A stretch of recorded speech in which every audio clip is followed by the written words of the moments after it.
میں کم وقت لیتے ہوئے کچھ باتیں عرض کر دوں، اس کے بعد میں اپنی جگہ لے لوں گا۔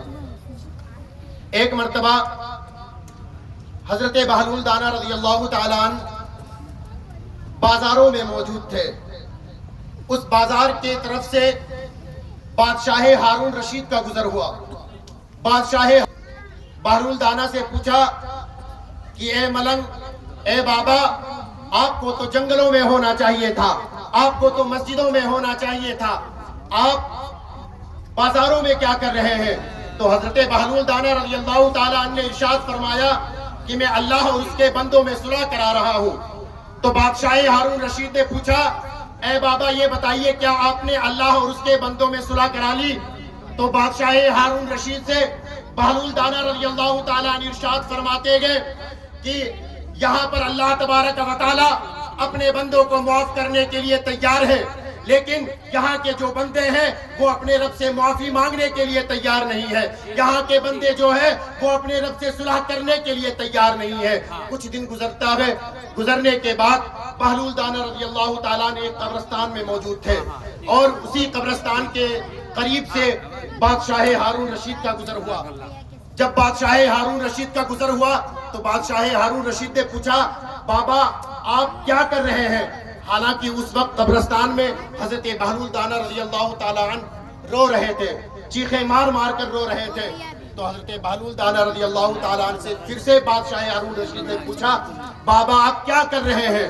تو بادشاہ ہارون رشید نے کہا، بادشاہ ہارون رشید سے حضرت بہلول دانا رضی اللہ تعالیٰ عنہ نے فرمایا کہ اللہ اور اس کے بندوں میں صلح کرا رہا ہوں، اللہ اور اس کے بندوں میں صلح کرا رہا ہوں۔ تو بادشاہ ہارون رشید نے پوچھا کہ اے بابا کیا اللہ اور اس کے بندوں میں صلح ہوئی؟ تو حضرت بہلول دانا رضی اللہ تعالیٰ عنہ کی یہ بات دل پہ نوٹ کر لینا۔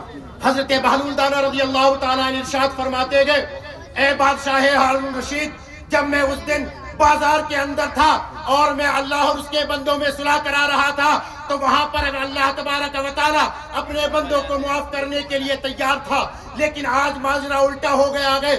یہاں پر بندے جو ہیں وہ اپنے رب سے صلح کرنے کے لیے تیار ہے، وہ اپنے رب سے معافی مانگنے کے لیے تیار ہے، لیکن میرا رب جو ہے وہ اپنے بندوں کو معاف کرنے کے لیے تیار نہیں ہے۔ اس سے پتہ یہ چلا کہ جب تک تمہارے ساز کی ڈوری تمہارے جسم سے باقی جڑی ہوئی ہے تب تک تمہارے اوپر توبہ کا دروازہ کھلا ہے۔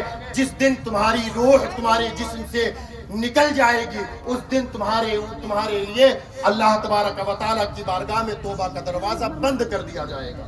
بے شک اس سے پتہ یہ چلتا ہے کہ ہم اور آپ کو اگر جو اللہ کی بارگاہ میں توبہ کرنا ہی ہے تو مرنے سے پہلے کریں۔ مرنے کے بعد تو ہر کوئی اللہ کی بارگاہ میں رجوع کرتا ہے، مرنے کے بعد ہر کوئی چاہتا ہے کہ میرا رب مجھے معاف کر دے، لیکن کیا ہم اور آپ زندہ رہ کر بھی اللہ سے معافی مانگنے کے لیے تیار ہیں؟ اگر جو تیار ہے تو صدق دل سے اللہ کی بارگاہ میں توبہ کرتے رہے۔ اللہ تبارک و تعالیٰ کی بارگاہ میں دعا ہے کہ میرے کہنے میں جو غلطیاں ہوئی ہوں اسے میں آپ حضرات کو گناہ گواہی بنا کر صدق دل سے توبہ کرتا ہوں۔ استغفر اللہ ربی من کل ذنب واتوب الیہ وما علینا الا البلاغ۔ السلام علیکم۔